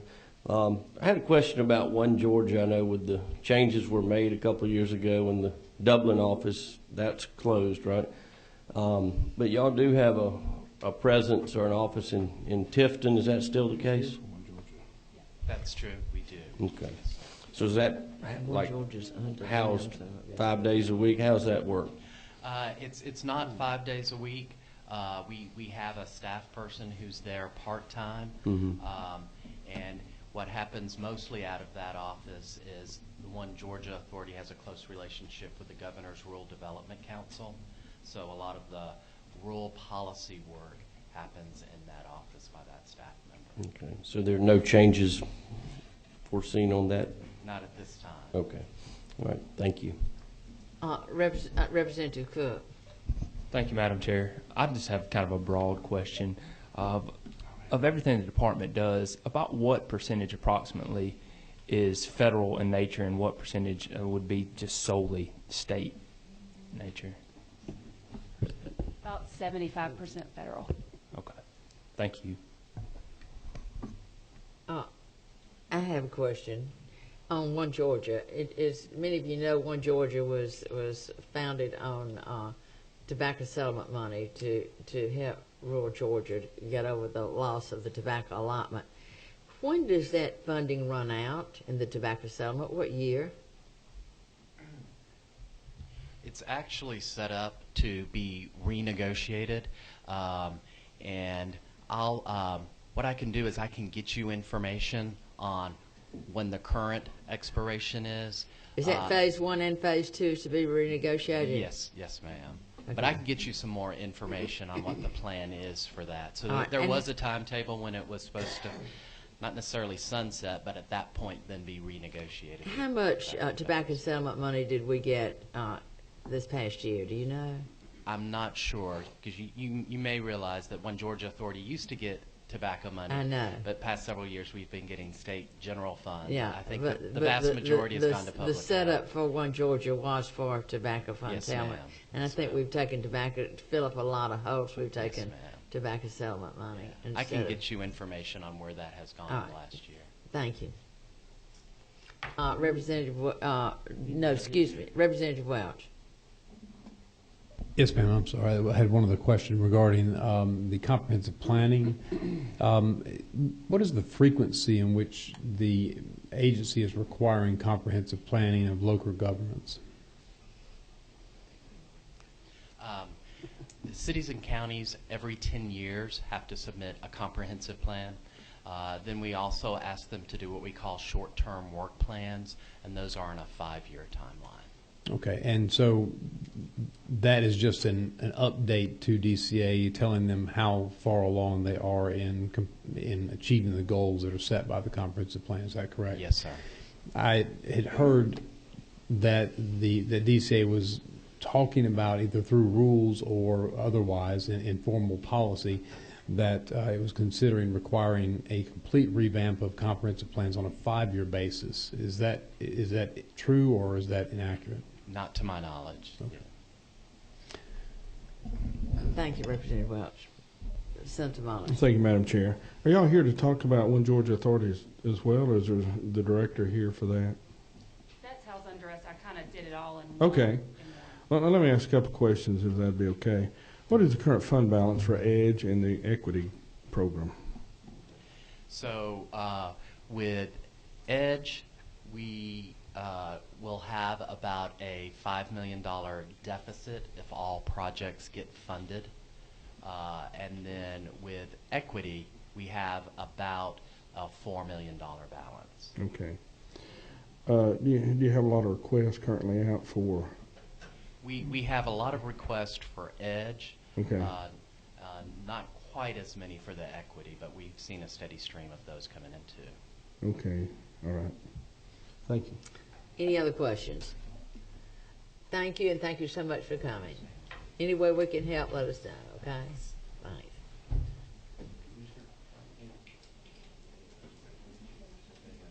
All right, who do we have next? Okay. Department of Economic Development.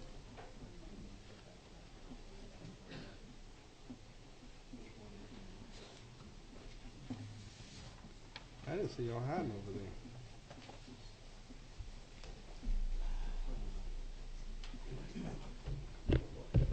Morning. Good morning. Thank you for coming. Thank Good you for morning. having us. Okay. Go ahead.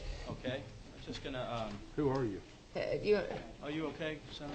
Yeah. Who are you? Okay, I'm fine, thank you. Who are you then? I am John Moffett with the Department of Economic Development, and Robin Dixon is along with me today. She's the Director of Budgeting for the department. Where's your commissioner? Our commissioner is out traveling and Okay. doing the state's business, thank you. And our commissioner had let us know ahead of time that he was not going to be here, but we asked him to go ahead and let's go on and present if it's all right with the I was Senate. just giving him a hard time. Okay. Yeah, I'm used to that, but All thank you. right. Robin, what is your last name that she wanted? It's Dixon, D-I-X-O-N. And I think I saw Pat Wilson in Yeah, the Deputy Commissioner. okay, Deputy Commissioner, and think Elmer Elmer may be Stansel. here. I don't know if he's Yep. here, but There he is. there he is. Thank you, Elmer. Okay, and we're a representative of the Department of Economic Yes. Development. And so during this week, I believe Elmer is going to get with all the Senate and House folks and get out a year in review for our department. It kind of goes over everything that we did in fiscal year 14, and thanks to the governor and the House and Senate, we've had a very successful year, and we hope to continue with the numbers and the jobs and investment that we're doing for the state of Georgia. As you know, we are the sales and marketing team for the state, and that's basically what we do. We go out and we promote Georgia. Part of our department is global commerce. A lot of you are familiar with that. That's basically the jobs and investment, what we call business recruitment. That's where we go out and we recruit businesses, and we work with small businesses in the state, expanding in the state. Believe it or not, 69% of the numbers that we have each year come from existing industry within the state. The other 31% comes from outside investment from companies moving to the state. That's our business recruitment team. We also have an international trade division that works with companies in the state of Georgia to help them expand their markets into foreign countries. If you didn't know this, Georgia is the 11th largest exporting state in the country. We're hoping to improve that, but right now we're doing very well with that. Yes, sir. Nothing. I was waving at somebody. Oh, okay. Okay. Another part of our department is the film division, and I think everyone here knows that. That has just been doing fabulous work. I mean, it's not only film, but it also creates tourism within the state when you have things there. The impact last year was $5.1 billion. To give you some perspective on that, before the tax incentive went in place in May of 2008, the number was 244 million impact. It's now 5.1 billion. So we're very proud of that, and we thank all the committee members who helped in putting that through.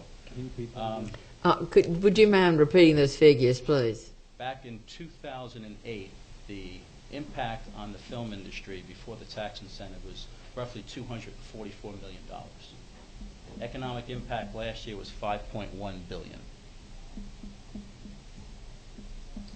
So, and to add on to that, a lot of infrastructure has followed along with that. You've heard of Pinewood Studios and all these other places that are building. The nice thing about those is they don't get the tax incentives. You only get the tax incentives when you're filming here. So you have all these companies that are building film and movie infrastructure here, and you know, we're getting homegrown salespeople now because they're going to want movies to film in their studios. So there's another plus to that as well, a big benefit. Another big part of our industry is the tourism industry.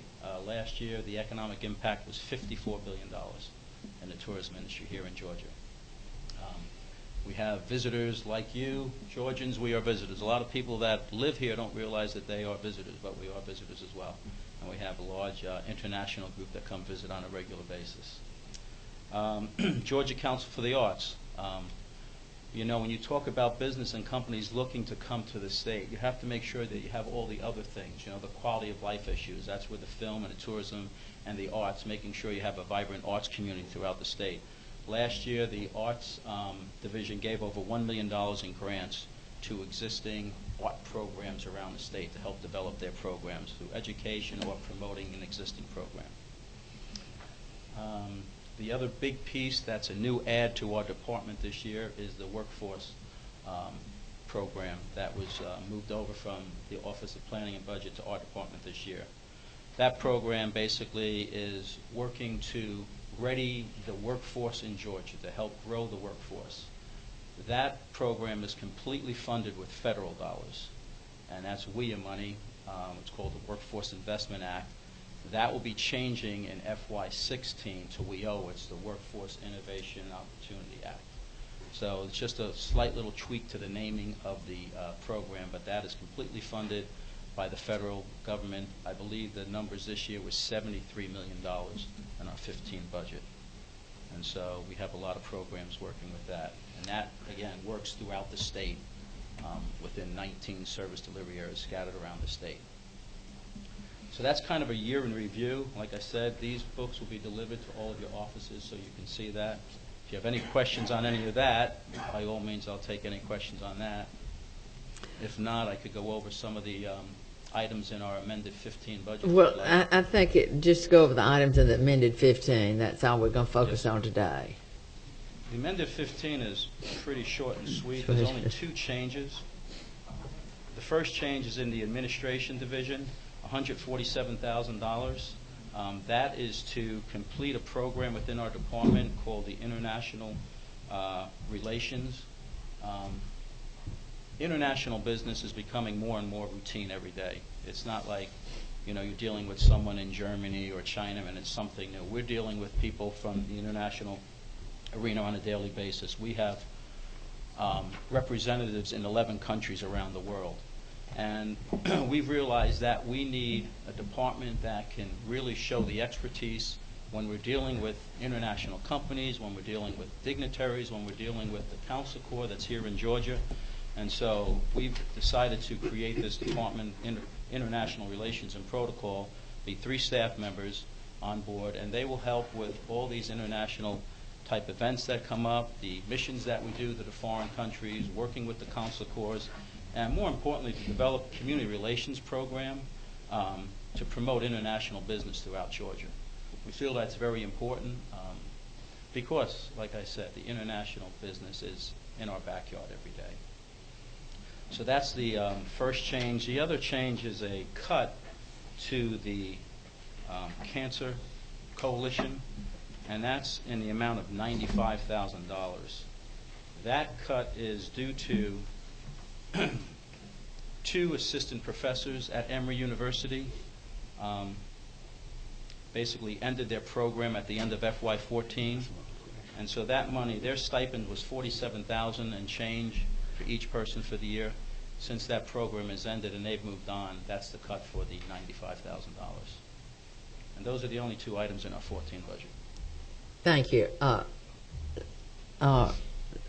Senator, I think you have a question. Yes, thank you. And John, thank you for being here, and I do appreciate your department. Y'all doing an outstanding job. Thank you. And also, I want to thank you and your team, Commissioner, for your effort with the Volkswagen suppliers, because we do have a full court press, and I think that's important. As they add a new line in Chattanooga, those guys are looking at diversifying where they went the last time. Yes. So I appreciate it. Thank you. Thank you. In the years past, with the amount of investment in tourism, it was like every dollar spent produced some number was created, $7 and something, which I enjoyed promoting. I'm not sure that was ever true, but that was the rumor. Do y'all have some information of how tourism is doing in Georgia, which is the state's second largest industry, as far as what you think revenue is created by that? Well, one thing is the impact last year, based on direct, indirect, and induced spending, was $54 billion. Now, we get all this information from a private company. It's called the Travel Industry of America, and they basically do an industry study over all the states in the United States. Well, how do we rank with the other states as far as places, attraction, I guess? We rank, I believe it is either 7th or 8th. Okay. We've hovered in that area Yes, for a while. We've been there. Pennsylvania, New Jersey, and Georgia are kind of 7, 8, 9. And the best thing that was going for us, actually, of course, the wonderful state and the beautiful scenery we have and the great people, is the fact that we lie between everybody and Florida. Yes. So they have to go through us to get to Florida. That's right. You're right. And interesting you brought that up, because we have visitor centers around the state. We have 11 of them. Yeah, one in my district, Ringo. 14 million people pass through those visitor centers. That's amazing. That's amazing. So we get to capture those people, and a lot of those people, like you said, are passing through. We get to capture them and maybe say, how about a day here, a day there? It helps all those communities around the state. And look, you brought me to another question. You know, part of coming to Georgia and people traveling through, they stop at our rest areas and they stop at our welcome centers, and our rest areas are in need of help. Now, I know it's a deal between transportation and economic development. I'm not sure how that works out, but that needs to be put on some kind of list to renovate and improve, not all at once, but maybe get to that point, because they look like 1960s and 70s stops. Some do. I mean, fortunately, you probably don't go. You usually stay at the Ritz and stuff like that, but I share a room with you. But we do have a renovation. No, that's not true. That's not true. I'm sure you're a wonderful person, but that's not. Kyle, that's not true. But we do have a major renovation that's going to take place at Savannah. We're rebuilding the visitor center. Okay. And as you said, 9 of the 11 centers are actually maintained by DOT. Okay, I knew there's some kind of arrangement. They're on federal right-of-ways. They own them, actually. Yes. Okay. And you run them. That's the welcome centers. Yes. Now also, you know, we have places or employees around the world, and I know our European connection, Anja, does an outstanding job, and her team. But, you know, Texas also has a recruiting place in California, and I understand they're pretty successful. Is that someplace we need to be recruiting? Those businesses are overtaxed on the left coast? Just a thought. A couple of years ago, about 5 or 6 years ago, we actually did have a recruiter, and we split the salary with that individual with the ports. And that person is still, if I'm not mistaken, with the ports. They're still with the ports. So they're still in California? Yeah. Ah. So we are recruiting. Yeah. So we still have a presence there. Well, I don't know why any business would want to be there, and as evident with the film industry Yeah. coming to Georgia. That's right. Okay, good So deal. we're working on that at the land. Well, thanks again. I'll leave you alone now, okay? Thank you. Thank you. Representative Welch. Thank you.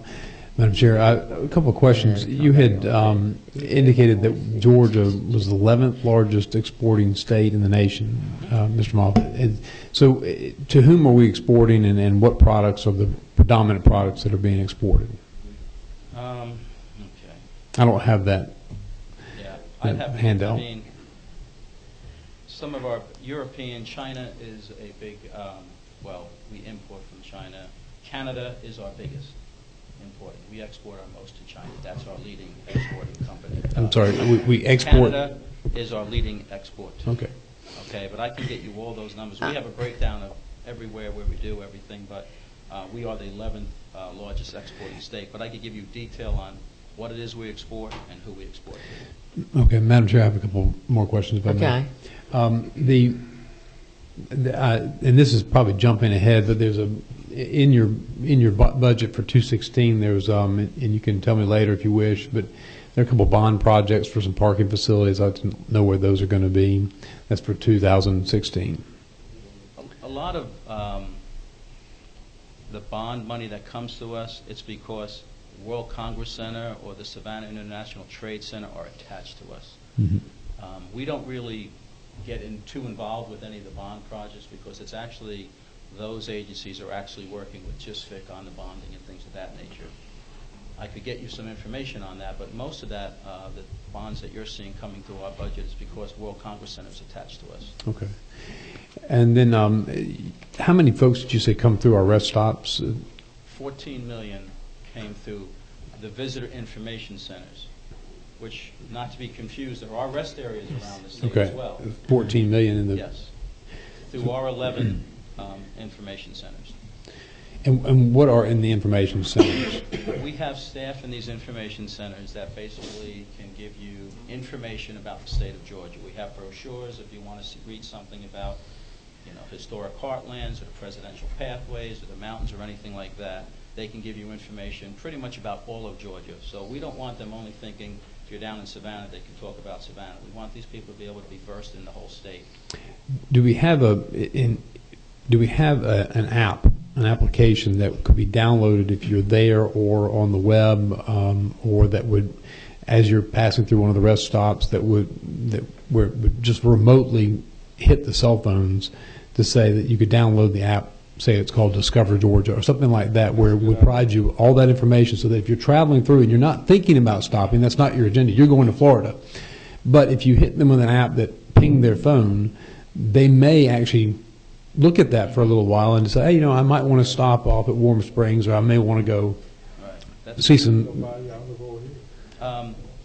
We do have. It's economic development. We do have a very new, robust website, which is Explore Georgia, and part of that you can go out and track and plan your trip, and it'll map everything out.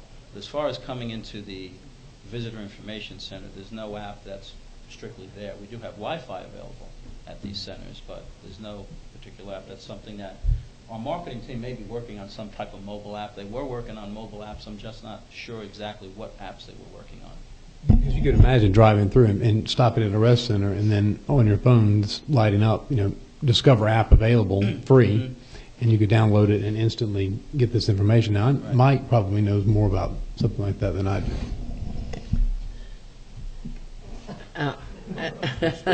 Thank you. Thank you so much. Any other questions? Thank you, and thank you so much for coming. Public Service Commission. It's our last one. Is that under you? Public Service. Good. And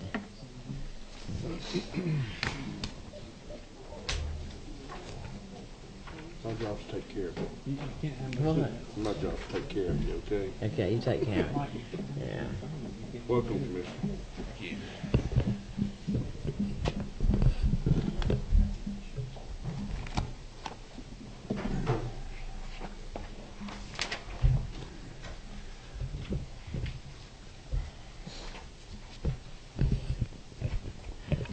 Thank you, Commissioner. But before we get started, I want to say a thank you to Deborah Flanders for all she's done for Georgia children.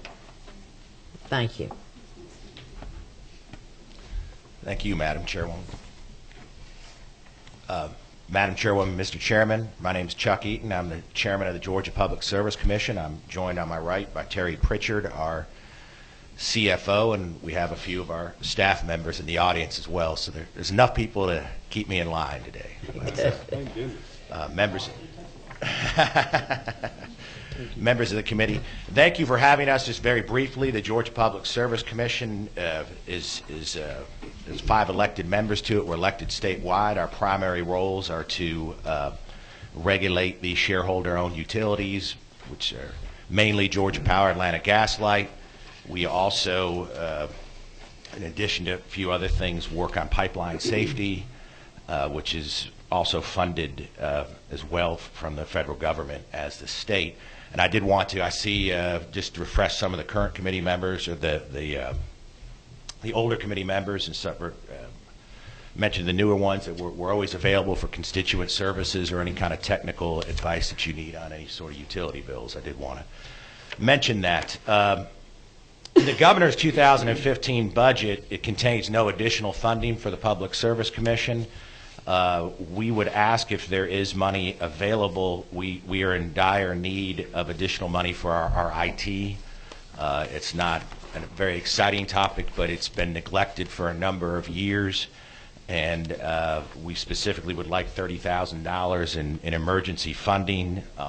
Our IT, some of the key things that it does is it provides a tracking system for 150,000 documents that are available to the public, lawyers, media. It really ensures the Public Service Commission has transparency out there, and when it goes down, let me tell you, we hear about it. There's a lot of folks that get upset, and they use it on a daily basis. We tracked our consumer response inquiries with that as well. Constituent services, and also our GovBud database, which is pipeline safety, is also handled with that as well, and we handle a lot of the call. We handle the call before you dig, and the notices and the violations and all of that is run through it. So as I mentioned before, it's been neglected for a number of years, and we are in an emergency situation. Much of the system has been failing, and if it's available, we certainly would like $30,000 for the 2015 budget. I've got a question right now. I know y'all need it. I mean, it's no question about the need. How much do y'all pay the Georgia Technology Authority? Is that you contract with Georgia Technology Authority? No, just for the telephone. Telephone and internet. Okay. As far as all the programming for our insight and services we have that connected to the processes, we do that internally. Okay. And the problem with it is a number of our services are highly customized to the Public Service Commission, whether it comes with the document tracking or the federal pipeline safety. All right. And we're driven also as well by the federal government on pipeline safety by the Department of Transportation that follow their stringent guidelines. Well, I really see the need, and we're real fortunate to have a new IT man on our committee who's going. We're going to put him to good use. I mean, if you've got some extra time available, maybe you can come by. So we're going to work you to death on this committee. But thank you, and we certainly will take this into consideration, and I understand the problems. I appreciate that and very any much. way we can help, we will be looking for that. Personally, the House will be looking for some money. If we. Is that a challenge too? That's a challenge. That's a challenge. I like that, like a telethon, All right. Any other questions? Go ahead. I'm sorry, I didn't mean to interrupt you on that. Well, I was fairly finished. I mean, just to give you a heads up, we will, our 2 biggest projects going on right now are obviously Plant Vogtle, and then we've also, with the EPA carbon rule that's come out, I don't know how familiar y'all are with it, but far-reaching implications. Well, the 5 commissioners have all unanimously come out against it, but we also have to. Representative Carvin would come out against it too. If you'd like to come sit with us, there's plenty of room up here. Okay. But we have to plan for the implementation of it, and so those 2 projects are taking, along with the increased attention to renewable resources. They've been taking a lot of our resources, and for 16, we will. You were very generous last year, but we will be asking for additional staff members for those projects.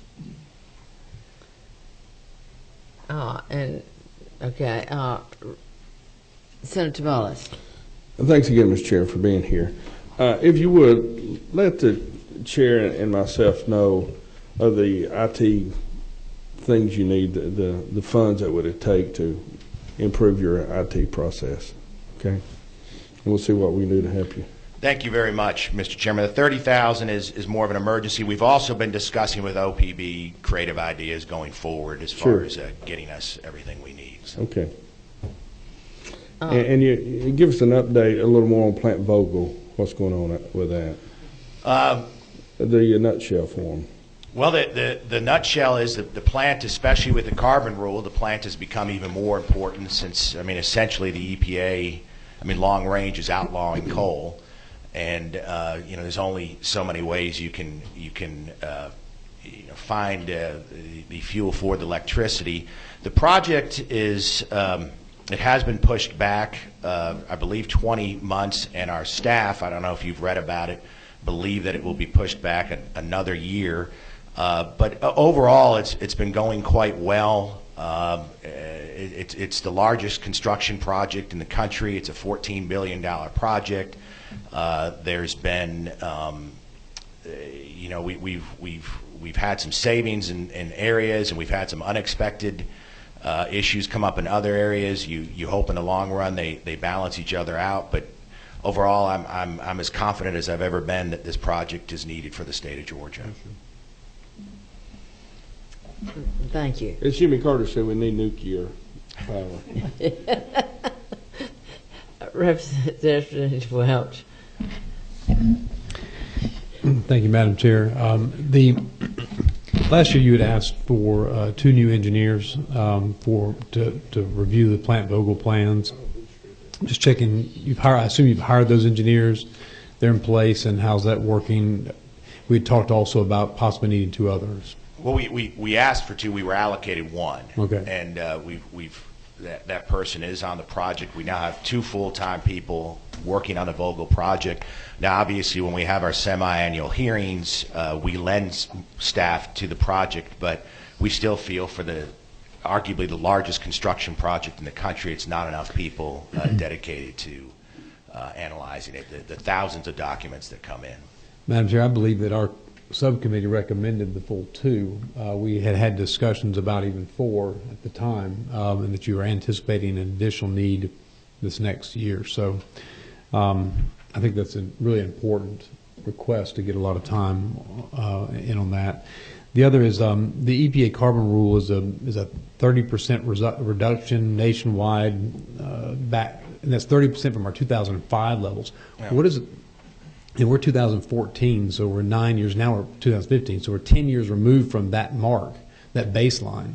What does that translate into in terms of impact on the state of Georgia's power producers? Well, specifically for the state of Georgia, it's incredibly inequitable because the overall average is 30%, but Georgia's getting hit with a 48% reduction. And part of that is because we've invested in diversity here in Georgia, and I'd be happy to talk to you about it outside of committee. There's a number of issues with it, but in a nutshell, we're being punished because of our diversity, because they can handcuff us to, say, natural gas. They're going to require us to run our natural gas plants at 70% of the time, regardless of price.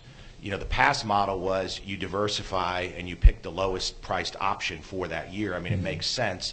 But what's coming out of the EPA now is it's use this regardless of price. Natural gas happens to be low today. And that's ruling, not law, right? It's a ruling, and we're hoping, I mean, obviously it's going to be challenged, but we also have to be realistic about it and understand that if once this goes to court and it fails, we don't get any more time to implement it. So we're simultaneously fighting it and also figuring out a way to implement it. And you know, you take a state like Kentucky that is, I think they're well over 95% dependent on coal. They have a very little reduction because there's fewer things the EPA can point to. They say, well, you can run your natural gas at 70%, and I mean, I'm making this up, but they could, well, great, we'll run our 2 gas units at 70%. And so it's counterintuitive. It's not necessarily the state that's producing the most carbon per capita. It just happens to be some of the states that have diversified more. So the state of Georgia, because we have a diversified portfolio of energy producing mechanisms, we are having to shoulder the carbon pollution burden for all the other states and essentially running our more efficient and less carbon producing facilities at a higher rate, regardless of the cost, regardless of the revenue that would be generated. That's passed on to our ratepayers, is it not? Absolutely. I mean, and that's the problem. And we're not getting, and this is the low-hanging fruit that we at a minimum hope gets changed. We're not getting the proper credit that we should for Plant Vogtle, which is, of course, non-carbon producing.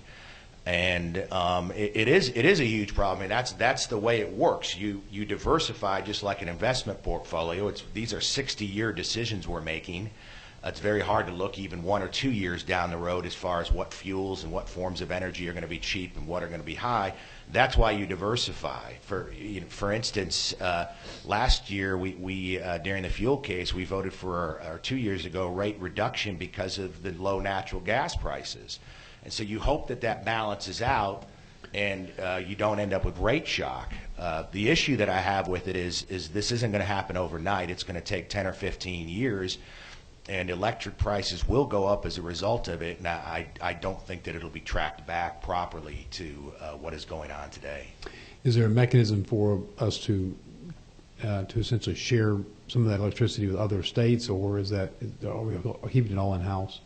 Well, I mean, if you're talking about a regional approach, there's been all kinds of ideas thrown out there. I mean, here's a problem just within Georgia that you all need to be made, or if you haven't already been made aware of, you need to be. You know, we've been given our bogey for the state of Georgia. We've been given our target, the 47% reduction. But of course, the Georgia Public Service Commission only regulates Georgia Power, which is approximately 50% of the customers. So you've got the EMCs and the municipalities out there that we don't regulate. You've also got wholesale plants. Some of them send electricity over to the state of Florida or whatnot. So how the EPD has been the point person on it, and they've been very great to work with, but there are still some things that have to be worked out. And then do you come up with a regional plan, and do you end up with a carbon trading scheme or whatnot? All of these things are, I mean, to be honest with you, I attend a number of conferences on this. I try to educate myself, but really, every time I go to one of these events, I walk out the door with more questions than I had going in. Well, are we working with EPD to change this through your congressional delegation to? Well, and the congressional delegation's been very supportive. We've all filed we've all filed briefs. The Public Service, we've all filed comments with the EPA. Public Service Commission has, the Georgia EPD has, the utilities have, we've all done it, and there's lawsuits popping all up around it as well. We're hoping at a minimum that the EPA sees that Georgia's situation is inequitable, and we should be getting more credit for being the first adopter of nuclear in 30 years and looking at other non-carbon emitting forms of electricity to try to diversify, and we're hoping that they do that as a minimum. And as I mentioned before, there are lawsuits out there, but just handicapping it, we can't be caught not at least trying to work through an implementation plan. Any other questions? Thank you. Thank you. Thank you.